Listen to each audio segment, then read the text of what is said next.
වැලි කැටයක්. මොකක්ද මේ සාමාන්‍ය වැලි කැටයක වටිනාකම? අපි බොහෝ වෙලාවට දකින්නේ මේක දූවිල්ලක් විදිහටනේ. එහෙම හිතුවනම් ඔබ වැරදි. ගොඩනැගිලි, වීදුරු, පරිගණක තිර වැනි මේ ඔක්කොගේම නොසැලෙන පදනම තමයි මේ වැලි කැටය.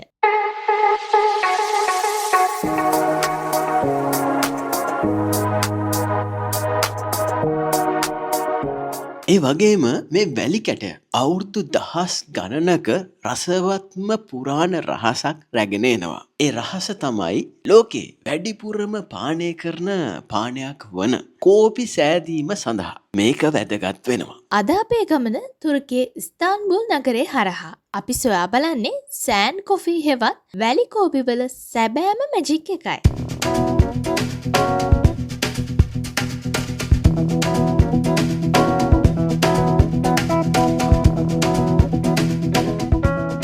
කෝපිවල ආරම්භය ඉතියෝපියාව වුවත් මේ පානය සංස්කෘතික බවට පත් කළේ ඕටමන් අධිරාජ්‍යයි.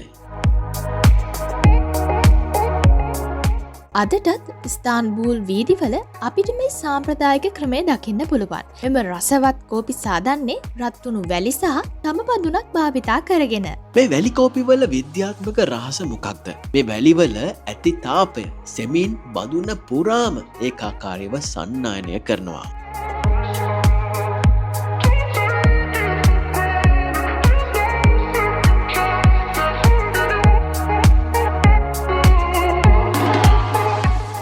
මන්දගාමී සහ නියත උණුසුම නිසා තමයි කෝපිවල තියෙන තීව්‍ර රසය සහ ස්වභාවික තෙල් ගතිය සම්පූර්ණයෙන්ම පිටතට එන්නේ. මේක අනෙක් කෝපි වර්ගවලින් අපිට කවදාවත් නොලැබෙන අත්දැකීමක්. මේ කෝපි ටික පෙන නගිනකොට වැල්ලෙන් එළියට අරගෙන ආයමත් තියෙනවා. මේ නැවත නැවත රත් කිරීම කරන්නේ එය ඝන ක්‍රීම් ගතියක් සහිත පෙන තට්ටුවක් සෑදීමටයි. මේ කෝපි හදන්න පාවිච්චි කරන වැලි අපි එදිනදා ජීවිතයේ කොයිතරම් විශාල කාර්යභාරයක් ඉටු කරනවාද කියලා බලමු.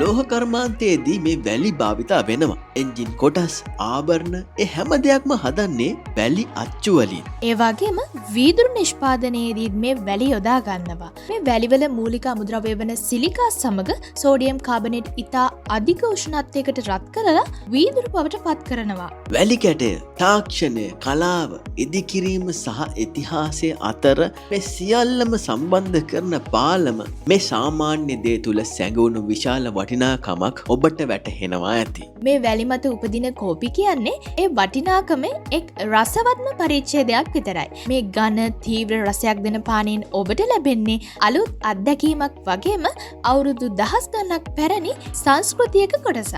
ඉතින් ඊළඟ වතාවේ කෝපි කෝප්පයක් බොන විට වැලි කැටයක් දකින විට ඔබට මතක් වෙන්න ඕන මේවා ඇත්තටම සාමාන්‍ය දේවල් නොවේ. මේක පුරාණ කලාවක්, විද්‍යාවක් වගේම සංස්කෘතියක් කියලා. මේ වගේම ඔබ ලෝකයේ නොදුටු සුන්දර පැති good news සහ නවතම දැනුම ගෙන එන අපේ නාලිකාවත් එක්ක දිගටම එකතු වෙලා ඉන්න. එහෙනම් ඔබට සුබ දවසක්.